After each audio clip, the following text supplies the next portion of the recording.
Hey everyone, today we are getting a first look at the Kola map. I want to thank orbx for the early read on this. There is a massive amount of hype going into this map release. After all, this is the first new green map we are getting as a paid module. So I'm anticipating any reactions, positive or negative, are going to be very vocal. We, after all, do like the color green in this community. I have styled this video more as a preview, but I'm going to sprinkle in some thoughts from a mission maker perspective because I feel like this is something that never gets mentioned in map videos. By the end, I want you to know exactly what the map does and doesn't come with, and also what can be done with the map. From there, you can decide if you are going to purchase it. If this is your first time here, this channel focuses on multiplayer sim gameplay. So if you're into that, please subscribe.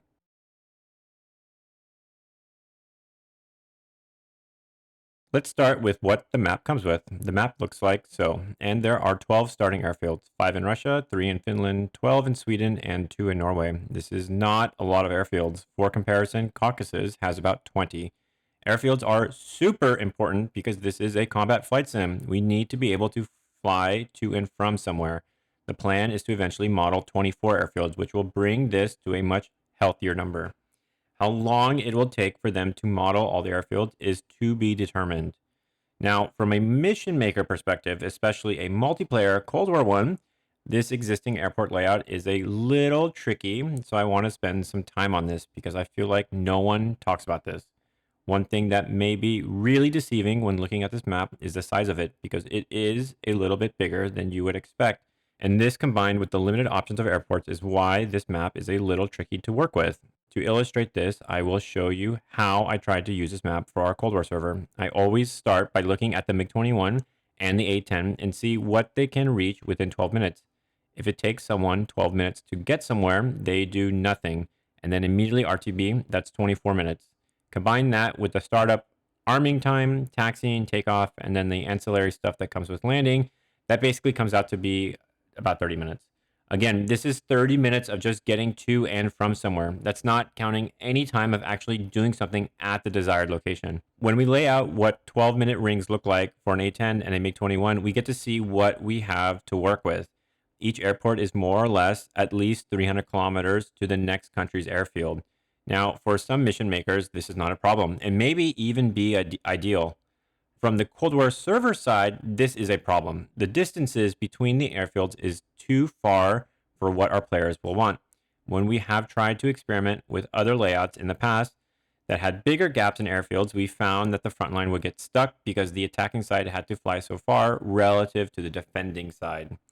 I don't take pleasure in saying this because I was really looking forward to this map for our server, so we will have to wait and see if the calculation changes when more airfields are added. Now that we have covered airfields, we can talk about the early access release to understand what else is modeled.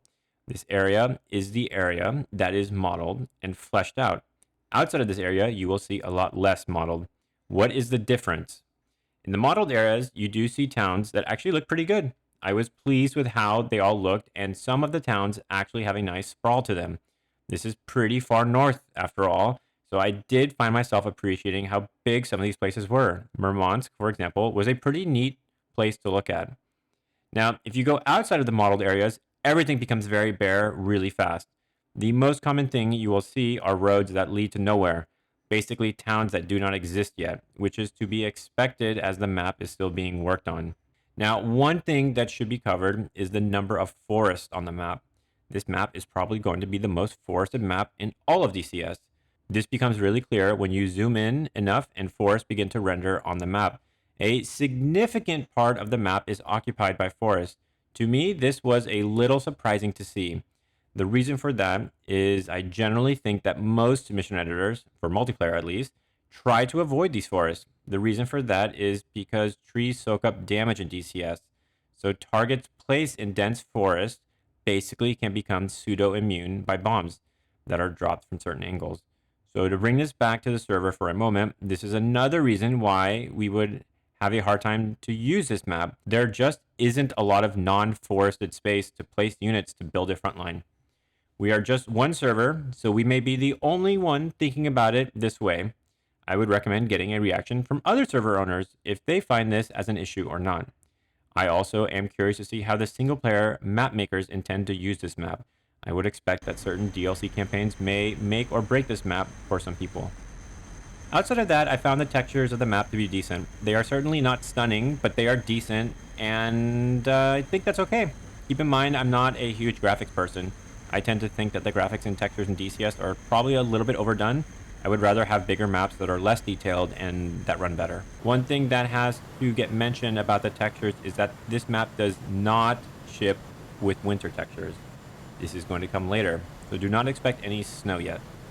So with this out of the way, we can talk about the price. It is coming in at $69.99, which is a lot of money. This is $10 more than Syria, which I think is by far the best map in DCS. Keep in mind that this is early access and it comes with a 20% discount, which brings the price down quite a bit. As far as I know, there is not a schedule of when this map will be final. My overall opinion on the map is that it feels like it's releasing a little too early, even for early access. The map doesn't seem to have any performance issues, as far as I can tell. So it is certainly playable, but there is still a lot of work to be done. I would guess that people who are familiar with the module maker's reputation for Microsoft Flight Simulator will be more willing to jump into this. I hope you now feel prepared and educated to make your purchase or not. Let me know what you decide on. I am really curious to see what the adoption will look like of this map. Additionally, let me know of what you thought of the video. I have never done a map review, so this was a new one for me. If you would like to help, then please subscribe. The bigger this channel gets, the more opportunity we will have to do more videos like this. Thank you.